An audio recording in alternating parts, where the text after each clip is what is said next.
नमस्कार। हमने जो चर्चा आरंभ की थी वो राज्य सरकार की थी और राज्य सरकार में हम कार्यपालिका की चर्चा कर रहे हैं। उसमें हम राज्यपाल महोदय की चर्चा कर चुके हैं और हमारे पास चर्चा करने के लिए 3 पद या समूह हैं। आज हम चर्चा करेंगे मंत्रिपरिषद की, मुख्यमंत्री की और एडवोकेट जनरल की, महाधिवक्ता की। ये पार्ट हैं राज्य की कार्यपालिका के। तो आज हम राज्य की कार्यपालिका की चर्चा करें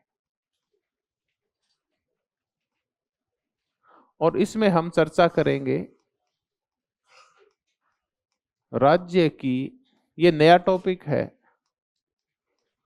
मंत्रिपरिषद, काउंसिल ऑफ मिनिस्टर्स व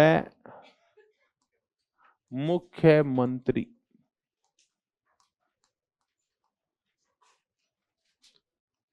चीफ मिनिस्टर।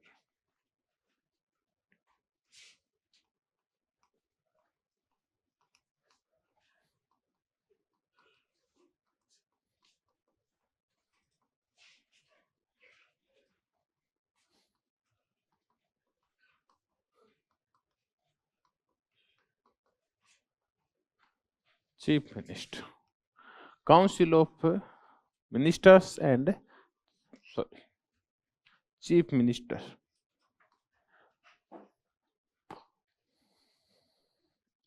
इससे पहले अपन कुछ से शब्दावलियां हैं उनके ऊपर चर्चा करते हैं ताकि आगे कुछ मुद्दों को समझना क्या हो जाए, आसान हो जाए। देखिए, इनकी कोई एक्यूरेट सी तो परिभाषा है नहीं, हम इनकी व्याख्या के द्वारा इन शब्दों को समझ सकते हैं कि इनमें भेद क्या है और ये कहां क्या यूज होता है। हम आज पहले 4 शब्दों के ऊपर चर्चा करें। एक शब्द है इलेक्टेड। इलेक्टेड होता है निर्वाचित।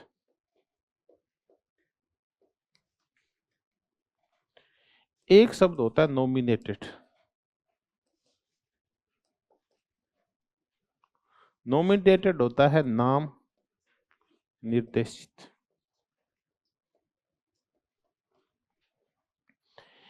एक होता है चयनित या चयन, चयनित,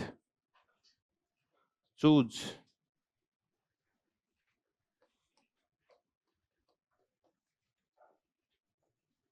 चयन या चयनित।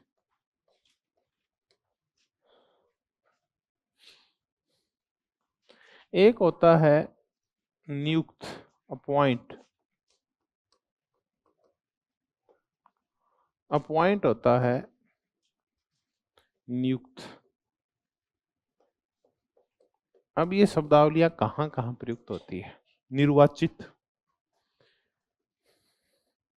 हमारे राष्ट्रपति।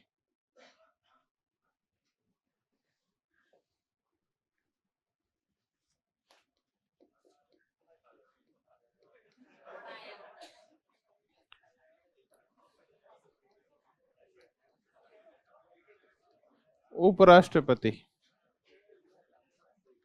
एमपी, एमएलए, ये क्या होते हैं, निर्वाचित होते हैं। अब आ गए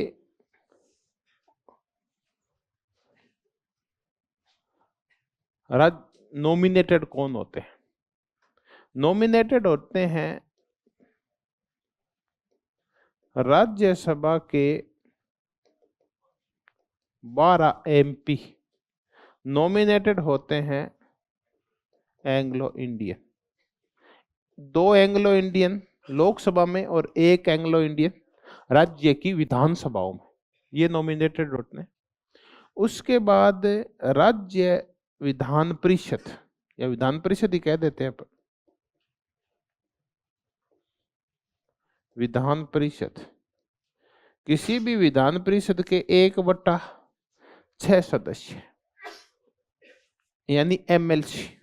अपन ये क्यों लिखे, अपन ये लिखे ना 1/6 एमएलसी या एमएलसी कितने, 1/6 राज्यपाल द्वारा नॉमिनेट किए जाते हैं। ये नॉमिनेशन है। चयनित लोकसभा, विधानसभा, इनके स्पीकर व डेप्यूटी स्पीकर ये चयनित होते हैं। राज्यसभा का डेप्यूटी नहीं, सभापति नहीं, ये तो यहां आ गया। राज्यसभा का डेप्यूटी चेयरमैन, उपसभापति। विधान परिषद के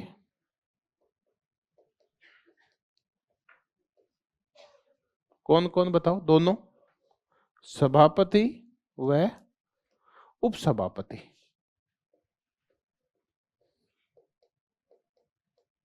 ये क्या होते हैं, ये चूज होते हैं। ये अपॉइंट, नियुक्त कौन होते हैं, नियुक्त होते हैं पीएम, नियुक्त होते हैं सीएम। अपॉइंट होते हैं मंत्री, चाहे राज्य के हो चाहे संघ के हो, अपॉइंट होता है राज्यपाल। उसके बाद जितने संवैधानिक पद है उनके अध्यक्ष और सदस्य अपॉइंट होते हैं। ये अपॉइंट है। अब बताओ के क्या होता है, अपॉइंट होता है। महान्यायवादी अपॉइंट होता है। लोकसभा के अध्यक्ष उपाध्यक्ष,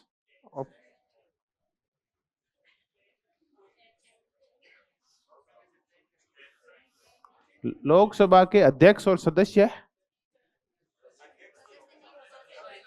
है?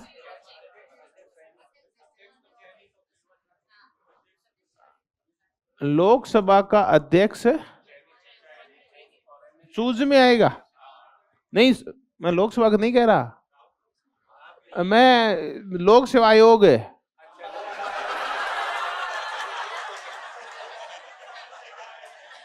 लोकसभा तो मैंने पहले लिख दी थी, मैं तो अध्यक्ष और सदस्यों की बात कर रहा हूं।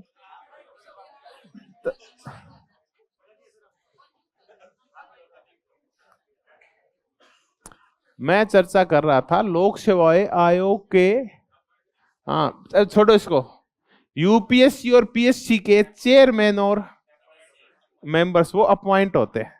वित्त आयोग का अध्यक्ष अपॉइंट होता है। चुनाव आयुक्त अपॉइंट होते हैं। बाकी ये पद अपॉइंट होते हैं। अब इनके ऊपर आते हैं ये कि इलेक्शन क्या होता है, इलेक्टेड और नॉमिनेटेड। ये देखो, इनके यहां तक फर्क नहीं आएंगे, दो के फर्क आ सकते हैं। इनके फर्क है, ये एक अलग चीज है। इन दोनों में फर्क होता है कि इलेक्टेड में और नॉमिनेटेड में क्या फर्क होता है, न कि नॉमिनेटेड में और अपॉइंट में। ये फर्क नहीं, फर्क इनमें होते हैं। इलेक्टेड का तात्पर्य है कि एक पद है ना, वो सबके लिए खुला है और एक निर्धारित उम्र और योग्यता वाला व्यक्ति उसका चुनाव लड़ सकता है। तो पद खुले होते हैं। तो यहां जो निर्वाचित होना चाहता है ना, जो उम्मीदवार है, वो पद खुला है। उसके लिए कुछ छोटी मोटी योग्यताएं होती है कि 25 साल का हो या लाभ के पद पे निर्योग्यताएं हैं कुछ, उसकी भारत का नागरिक हो, कुछ सामान्य योग्यताएं उनके लिए। कोई स्पेसिफाई योग्यता होनी जरूरी नहीं है कि इतना पढ़ा लिखा हो या इस क्षेत्र का हो, ऐसा कुछ भी नहीं है कि साहित्य विज्ञान कला का हो। तो ये जहां पद आम जन के लिए खुले होते हैं और उसके बाद जनता प्रत्यक्ष या अप्रत्यक्ष रूप से उन खुले पदों के उम्मीदवारों का चयन करती है, वो कौन से होते हैं, इलेक्टेड। तो इलेक्शन में दो चीजें होती है।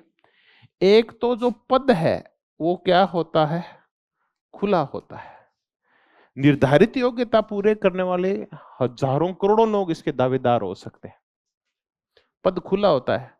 और दूसरा, इसका जो काम वो कब कंप्लीट होता है, ये पद भरा कब जाता है, जब जनता क्या करती है इसको, या तो प्रत्यक्ष रूप से और या फिर अप्रत्यक्ष रूप से इनका चुनाव करे, तो वो होता है इलेक्शन।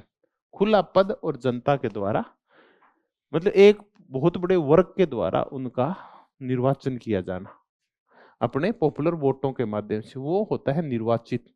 अब होता है नाम निर्देशित। नाम निर्देशित पद खुले नहीं होते, इस पे वही आ सकते हैं जो कुछ निश्चित योग्यताएं रखते हैं, तो ये खुले नहीं होती, बंद पद होते हैं।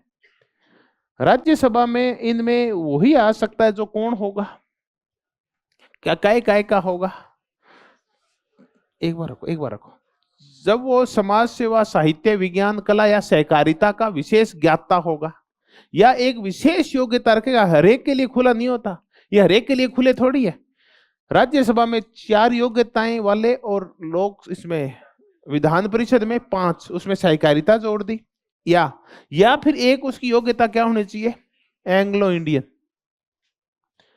तो ये ना खुले नहीं होते, बल्कि ये निश्चित दायरे के अंदर आने वाले कुछ ही व्यक्ति होते हैं, और उन्हीं में से फिर जनता नहीं करती, या तो कोई एक व्यक्ति या कोई एक बॉडी या एक आयोग उनका तो क्या करता है, नॉमिनेट करता है, मनोनीत करता है अपने हिसाब से। तो यहां पद जहां खुले होते हैं, यहां पद खुले नहीं होते। यहां जनता करती है, यहां या तो एक क्या होता है, बॉडी होती है, या कोई एक निकाय होता है, या कोई एक व्यक्ति होती है, या कोई आयोग होता है, वो इनके नाम फाइनल करता है। तो अपने यहाँ इनके नाम कौन फाइनल करता है, राष्ट्रपति करता है या राज्यपाल करता है।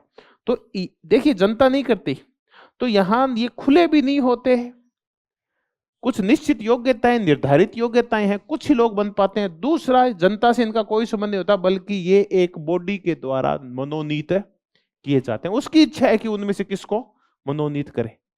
तो ये एक निकाय की इच्छा पे निर्भर होता है, जो छोटा निकाय होता है। जन निकाय तो बहुत बड़ा होता है, जनता तो ये फर्क देखा हमने इलेक्टेड में और नॉमिनेटेड में। खुले नहीं होते, निश्चित योग्यता व्यक्ति को, जब एक छोटा निकाय, तो कम लोगों को एक छोटा निकाय जब बनाता है, तो वो क्या कहलाता है, नाम निर्देशित कहलाता है। अब आ गया चूज। चूज में जो है एक छोटी एक समूह है, वो छोटा समूह जब अपने में से ही एक उस दायरे से बाहर नहीं जाता, जैसे यहां एक दायरे से बाहर कितना भी बड़ा दायरा हो सकता है, ये तो जब एक छोटा समूह अपने ही दायरे में से किसी एक को निर्वाचित करे, तो वो क्या कहलाता है, चूज। अब इसका इससे तो अंतर नहीं है, इससे अंतर है कि इलेक्शन में और चूज में क्या अंतर है। जब पद खुला हो और जनता से चुनाव से संबंधित हो, तो वो तो होता है निर्वाचन। तो ये निर्वाचित क्यों नहीं है, निर्वाचित तो पहले हो गई है, अब ये क्या होंगे, चयनित। क्योंकि एक छोटे समुदाय के द्वारा जब अपने में से ही एक व्यक्ति को किसी पद के ऊपर निर्वाचित किया जाता है, तो उसको हम निर्वाचन नहीं बोलते, क्योंकि निर्वाचन में पद खुला होना चाहिए और जनता की भागीदारी। यहां जनता की भागीदारी नहीं होती इनके अंदर, यहां भागीदारी किसकी होती है, एक छोटे से समूह की। तो उसको निर्वाचन नहीं बोलते, बल्कि हम उसको क्या बोलते हैं, चूज बोलते हैं। अब क्या बच गया, अपॉइंट। अपॉइंट का तात्पर्य है कि जब कोई एक निर्धारित योग्यता पारित कर दे, इसका जो ज्यादा संबंध होता है ना, वो आमतौर के ऊपर होता किससे है, कार्यपालिका से होता है इसका संबंध।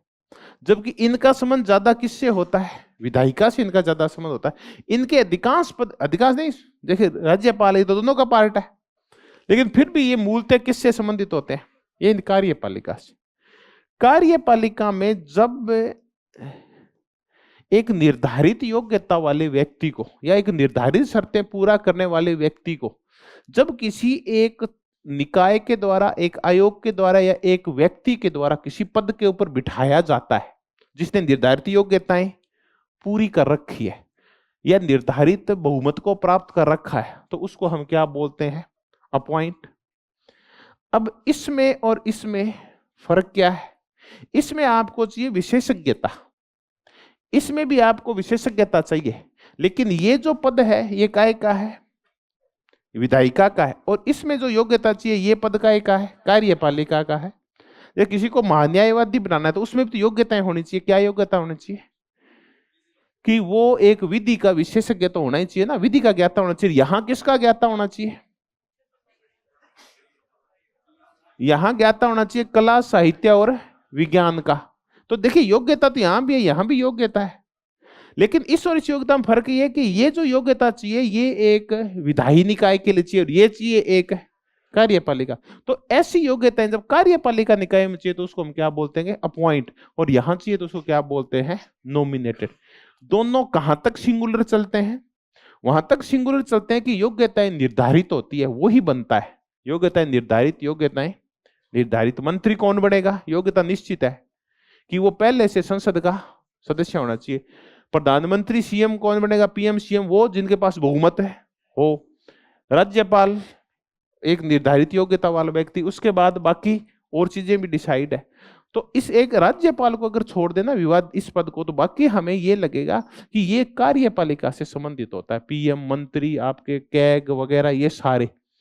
तो ये जो नॉमिनेशन है, मैंने कहा इन दोनों में सिमिलरिटी क्या नजर आती है अपने को कि निर्धारित योग्यताएं, निर्धारित योग्यताएं एक छोटे समूह के द्वारा बनाया जाना, एक छोटे समूह के द्वारा बनाया जाना, एक व्यक्ति के द्वारा बनाया जाना। तो एक छोटे समूह के द्वारा या एक व्यक्ति के द्वारा बनाया जाना। अब ये इनमें अंतर होता है। अब ये भी राष्ट्रपति करता है और ये भी राष्ट्रपति करता है, लेकिन ये काय के पद है और ये काय के विधायिका के। तो अंतर तो कार्यपालिका और विधायिका वाला ही है, बाकी योग्यताओं वाला छोटा दायरा वो वाला अंतर है नहीं है। योग्यताएं भी है और छोटा दायरा भी है। योग्यताएं है, छोटा दायरा, चुनाव करने का दायरा छोटा। दोस्त वहीं पढ़ी है, ठीक है। ये है इसमें अंतर। तो हमने कितने चीजें देखी? 4। चाय पे लेते इलेक्टेड, नॉमिनेटेड, चूज और अपॉइंट। तो ये 4 पद है।